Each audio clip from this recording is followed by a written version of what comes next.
Olá, meus irmãos, louvado seja o nosso Senhor Jesus Cristo, para sempre seja louvado.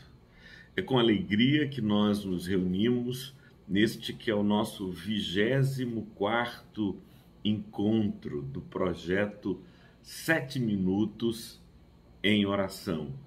Eu acredito que tem sido útil e abençoador para você e para mim também acompanhar estes pequenos momentos de meditação. Hoje eu gostaria de lhes convidar para refletir comigo sobre o texto do livro dos Salmos, no capítulo 32. Vejam o que é que diz o livro dos Salmos. Bem-aventurado aquele cuja transgressão é perdoada, cujo pecado é coberto. Bem-aventurado aquele a quem o Senhor não atribui iniquidade, cujo espírito não há engano. Enquanto calei os meus pecados, envelheceram-se os meus ossos pelos meus constantes gemidos todo o dia. Porque a tua mão pesava dia e noite sobre mim, e o meu vigor secou como o calor do verão. Confessei-te o meu pecado e a minha iniquidade não mais ocultei. Eu disse: confessarei ao Senhor as minhas transgressões, e tu perdoaste a iniquidade do meu pecado.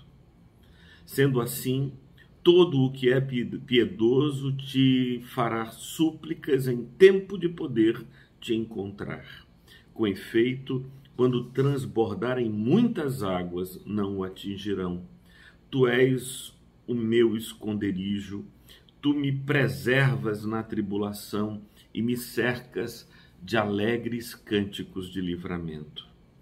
Eu instruirei e lhe ensinarei o caminho que deve seguir, e sob as minhas vistas lhe darei conselho.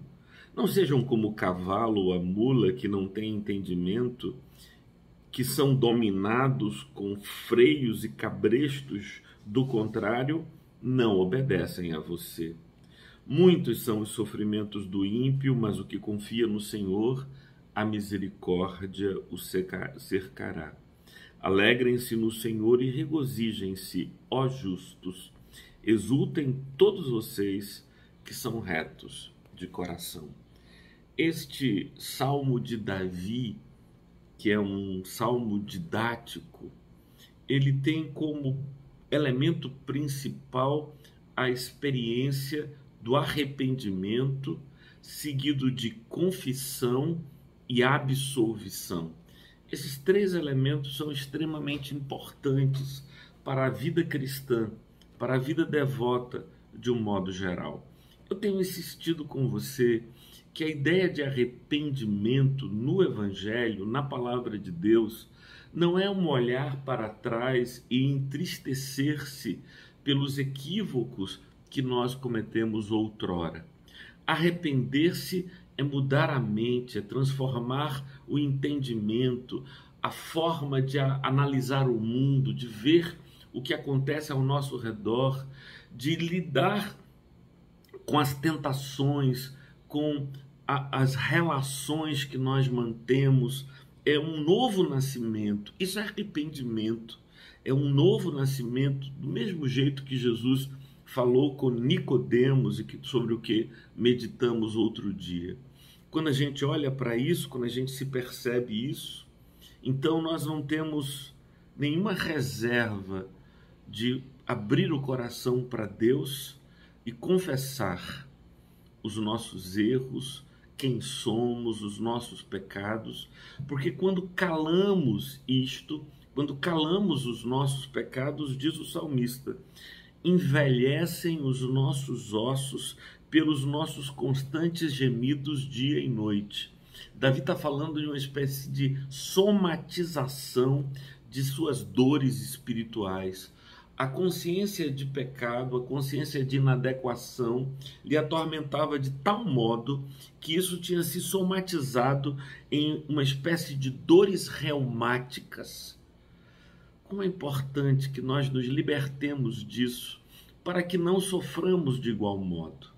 Existem enfermidades psicossomáticas, ou seja, que nascem na mente e se manifestam no corpo, e existem enfermidades pneumassomáticas, que nascem no espírito, na nossa relação com Deus e se manifestam na soma, no corpo, na materialidade da gente. Por isso é muito importante que a nossa relação com Deus não seja obliterada, obstaculizada pelos nossos apegos e vínculos com o pecado. O pecado que importa de verdade para Deus não é aquele pecado que você cometeu há 3, 4 anos atrás, ou mesmo há 3, 4 dias atrás.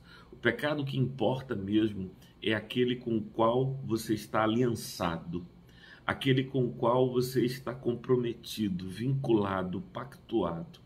Enquanto você não se arrepende, esses laços permanecem e nós não podemos servir integralmente a Deus, plenamente a Deus, porque Ele já nos ensinou que ninguém pode servir a dois senhores, porque ou há de agradar a um e aborrecer o outro, ou há de odiar a um e amar o outro.